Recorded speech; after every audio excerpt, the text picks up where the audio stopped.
இங்க இந்துங்கிற பொண்ணுக்கு எம்பிஏ முடிச்ச உடனே அவங்க அப்பா ஐஏஎஸ் மாப்பிளைய பார்த்து கல்யாணம் பண்ணி வச்சிருக்காரு. கல்யாணமான அடுத்த நாளே எனக்கு எல்லாமே டைமுக்கு நடக்கணும், 9 மணிக்கு எல்லாம் வீட்டை விட்டு கிளம்பிடுவேன், 8:30க்கு எல்லாம் சாப்பிட்டு டான் ரெடியா இருக்கணும்னு சொல்லிட்டு இப்ப ஆர்டர் போடுறாரு. இந்த பொண்ணு சரின்னு சொல்லிட்டு கிச்சனுக்கு போனா இப்ப வந்திருக்கிற கெஸ்ட்ஸ்க்கு எல்லாம் காஃபி ரெடி பண்ணணும்னு சொல்லிட்டு சொல்றாரு. நிறைய சாதிக்கணும்னு சொல்லிட்டு எம்பிஏல கோல்ட் மெடல் வாங்கின இந்த பொண்ணும் கல்யாணத்துக்கு அப்புறம் நம்ம வாழ்க்கை இந்த கிச்சனுக்குள்ளேயே முடிஞ்சிருமோன்னு சொல்லிட்டு இப்ப ஃபீல் பண்றா. பார்த்தா கொஞ்ச நாள்ல இந்த பொண்ணு பிரெக்னென்ட் ஆயிடுறா. வயித்துல வளர குழந்தை கண்டிப்பா பையனா தான் இருப்பான்னு சொல்லிட்டு சொல்றாரு. இந்து உன் பொண்ணா இருந்தா என்ன பையனா இருந்தா என்னன்னு சொல்லிட்டு கேட்டா எப்பவுமே எங்க குடும்பத்துக்கு ஆம்பளை பையன் மட்டும் தான் பிறப்பான், நீயும் ஆம்பளை பிள்ளையை தான் பெத்து கொடுக்கணும்னு சொல்லிட்டு சொல்றாரு. 10 மாசம் கழிச்சு பார்த்தா பிறந்திருக்குது ஒரு பெண் குழந்தையா இருக்கும்.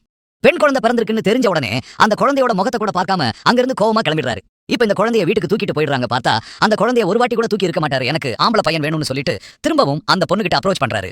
இந்துவும் குழந்தை பிறந்து கொஞ்ச நாளைக்கு அப்புறம் தான் அடுத்த குழந்தைக்கு பிளான் பண்ணணும்னு சொல்லிட்டு சொல்றான். ஆனா அதெல்லாம் அவர் கேட்கற மாதிரியே இல்ல. அந்த பொண்ணு கொஞ்ச நாள்லயே திரும்பவும் பிரெக்னென்ட் ஆயிடுறா. நீ உங்க அம்மா வீட்லயே இருந்து ரெஸ்ட் எடு, டெலிவரியும் அங்கேயே பாத்துக்கோங்கன்னு சொல்லிட்டு சொல்லிடுறாரு. இப்ப குழந்தையும் பிறந்துருது. பார்த்தா திரும்பவும் பெண் குழந்தை தான் பிறந்திருக்கும். இந்த விஷயம் அவருக்கு தெரிஞ்சா வருத்தப்படுவாரேன்னு சொல்லிட்டு இந்த பொண்ணுமே ஃபீல் பண்றா. இப்ப அவரே கால் பண்ணி என்ன ஆச்சுன்னு சொல்லிட்டு கேட்டு பெண் குழந்தை தான் தெரிஞ்ச உடனே உங்க வம்சத்தை நீங்க வளர்க்குறீங்க போலன்னு சொல்லிட்டு இப்ப கோவமா காலை கட் பண்ணிடுறாரு. இந்துவை செக் பண்ண டாக்டரோ இவங்க இதுக்கு மேல கன்சீவ் ஆனாங்கன்னா அவங்க உயிருக்கே ஆபத்து ஆயிடும், அதனால ஃபேமிலி பிளானிங் பண்றதுதான் நல்லதுன்னு சொல்லிட்டு சொல்லிடுறாங்க. குழந்தை பிறந்த 2 மாசத்துல நீ திரும்பவும் இங்கேயே வந்துருன்னு சொல்லிட்டு கூப்பிடுறாரு. அங்க போனா அடுத்த குழந்தைக்கு பிளான் பண்றாரு. இல்ல 2 வாட்டி சீசரியன் பண்ணிட்டாங்க வேணாம்னு சொல்லிட்டு சொல்லி பாக்குறா. எனக்கு வாரிசு பிறக்கிற வரைக்கும் நீ பெத்து கொடுத்துதான் ஆகணும்னு சொல்லிட்டு சொல்லிடுறாரு.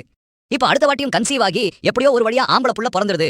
அவங்க வம்சத்துக்கு வாரிசு பிறந்துருச்சுன்னு சொல்லிட்டு ஒரே சந்தோஷம். அந்த ஆம்பளை குழந்தையை மட்டும் தூக்கி கொஞ்சறாரு. அந்த குழந்தைக்கு பேர் வைக்கிறாரு. அந்த குழந்தைக்கு ஃபர்ஸ்ட் பர்த்டே கொண்டாடும் போது அந்த 2 குழந்தைகளும் நாங்களும் தம்பிக்கு கேக் விட்டுறோம்னு சொல்லிட்டு சொன்னா சி இப்படி ஓரமா போங்கன்னு சொல்லிட்டு தள்ளி விட்டு போயிடுறாரு. பொண்ணுங்க படிக்கிற ஸ்கூல்லயே இப்ப பையனையும் சேர்த்தலாம்னு சொல்லிட்டு சொன்னா இவங்க படிக்கிறது எல்லாம் லோக்கல் ஸ்கூல் அங்கெல்லாம் வேணாம், என் பையனா இன்டர்நேஷனல் ஸ்கூல்ல தான் படிக்க வைக்கணும்னு சொல்லிட்டு எப்படியோ ரெக்கமெண்டேஷன்லாம் வாங்கி பெரிய ஸ்கூலா பார்த்து சேர்த்து விட்டுறாரு.